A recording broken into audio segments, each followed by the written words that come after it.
C'est quoi un égrégore? Écoutez. Salut Franck, merci de reprendre les causeries. Voici ma question. Tu disais lors d'un stage que quand on se donne du plaisir en pensant à quelqu'un, alors on crée un égrégore. Je ne comprends pas ce que c'est exactement. Peux-tu m'expliquer rapidement? Est-ce qu'une simple pensée sans acte crée aussi un égrégore? Peut-on annuler les égrégores créés? Et aussi, peut-on se protéger des égrégores des autres? Ou on s'en fout, un égrégore n'a pas d'importance. Merci de m'éclairer sur ce point et surtout merci d'être toi. J'aime bien. Après la guerre des étoiles, la guerre des égrégores. Mon égrégore te fout sur la gueule.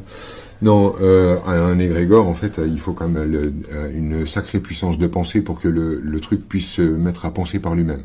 C'est-à-dire qu'un égrégore, il s'agit de pensées qui sont envoyées par plusieurs personnes qui pensent la même chose, créant ainsi, si vous voulez, une forme de cloud, de nuage qui se met à penser par lui-même. Et quand il pense par lui-même, c'est un égrégore.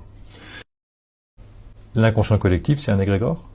Oui, bien sûr. L'inconscient collectif, si tu veux, tu as un inconscient collectif de l'éducation nationale, c'est l'égrégore éducation nationale, et il se met à penser par lui-même. Ce qui fait que, si tu veux, tu as au cœur de l'éducation nationale des gens, quand tu parles avec les humains qui sont dedans, qui sont engagés pour les gosses, qui sont à la limite de l'utopie, tellement ils sont dans le mouvement de purée, mais nous on veut les aimer, on veut les aider à s'ouvrir, on veut les supporter, on veut leur trouver un cadre pour eux, etc. Mais tu vois l'engagement des personnes, tu dis waouh, et quand tu vois ce qui se produit malgré eux, tu vois que l'égrégore est en action. Toujours ce même phénomène, si tu veux, il y a un niveau où il y a de libre arbitre de ce prof qui met tout son cœur dans la bataille et qui se retrouve dans un autre système, c'est-à-dire que lui, il peut être un prof plein d'amour, et au-dessus, il y a un autre truc qui se produit malgré lui. Et ça ne l'empêche pas d'être plein d'amour, efficace, etc. Et comment évolue un égrégore? Fonction en fait de comment il est nourri. Un égrégore, en fait, ça meurt lorsqu'on n'y croit plus. Tu vois, par exemple,